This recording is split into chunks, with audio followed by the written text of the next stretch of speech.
Today's video is featuring the Care Bears, and these are the Care Bears that I actually was thinking about, but if you Google Care Bears, turns out there's a band called the Care Bears also, and that's what this music is, which is not really similar to how the Care Bears look. One of my favorite childhood cartoons. Let's take note of what your notes are going to look like today. Your title is 5-1, Properties of Parallel Lines. We're going to be doing a short proof and then kind of creating a little table.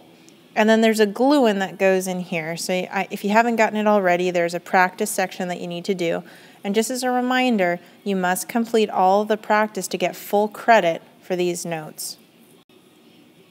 So the first question I want to ask, and this is going to go at the top of your notes, is what are the properties of a parallelogram? Like, what makes a parallelogram special? So what we're going to do today, and this is, I'm going to call this guy Sunshine Bear. I think that's the Care Bear's actual name. What we're going to do is we're going to use a proof to help us find some answers to this question. Now, before we can move too forward, we need to know what the definition of a parallelogram is. So you can write this in here. The definition of a parallelogram is it's a four-sided figure where both sets of opposite sides are parallel. So by that I'm saying, I'm going to go ahead and grab a purple pen here. This is one side and its opposite side are parallel. And then I'll grab a green pen. These are parallel as well. So that's the basic definition of a parallelogram. So let's take that into.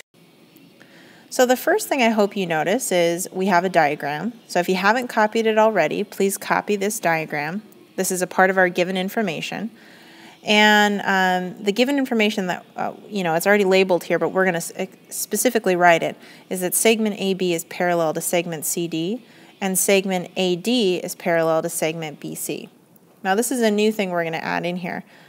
We just did a chapter on triangles, and so what we're going to do is we're going to analyze this parallelogram by making it into two triangles. So what I've done is I've drawn in this diagonal right here. And to make our life kind of easy, we're also going to label the angles in there. So I'm going to grab a blue pen. We're going to label this angle 1. This is going to be angle 4.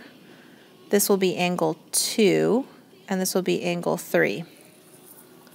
Now you may have noticed, now that you've set up your proof, you probably noticed there is no prove here. Because what we're trying to do is just prove some of the properties of a parallelogram, and we don't really know what those are yet. So this is just kind of open-ended. We're just going to kind of do a little discovery here. So the first thing I know I can say is, well, given. Everybody knows what to put here. So you're going to grab this guy and put it down. Make sure those are segments. This is given. The next thing I hope you're noticing, and this is actually one of the things that just keeps repeating itself in your quiz and in practice exercises, is that when you have parallel lines, you need to think back to those properties of the angles. When I have parallel lines cut by a transversal, it creates specific angles. Now these angles in here are interior angles, and in this case, angle 2 and angle 4 are congruent. So angle 2 and angle 4 are congruent. Oops, that didn't show. Are congruent. So I'll write angle 2 is congruent to angle 4. And you know what? Angle 1 is congruent to angle 3 as well. So angle 1 is congruent to angle 3. And I put these both on the same line because they're congruent for the same reason. The whole reason is this. If two parallel lines are cut by a transversal, so if two parallel lines are cut by a transversal, then the alternate interior angles are congruent. Now what I'm aiming to do here is prove that these little mini triangles we created are congruent. So now I've got two parts of congruency, this angle and this angle, and this angle and this angle. Now these two triangles share a side. They share side BD. BD is congruent to BD by the reflexive property. Now, once we've done that, we have 3 points of congruency, then those triangles are congruent. So I'm going to go ahead and name those triangles carefully. Triangle ABD, that's just how I chose to label that one, but my second triangle I'm going to have to be really careful. Triangle A is the blank angle that goes to the double hash mark and through this diagonal. So I'm going to go with the corresponding C to the double hash mark angle, so CDB. CDB. Those triangles are congruent by, now this is the part where you're going to have to kind of trace the angle to see what we've got here. If I'm tracing my triangle here, I'm going over certain parts of the triangle. Angle, side, angle. These two triangles are congruent by angle, side, angle. And I didn't label it, but I hope you did already. So there's your angle, side, angle. Now, we learn that once you prove triangles congruent, then all 6 of their corresponding parts are congruent.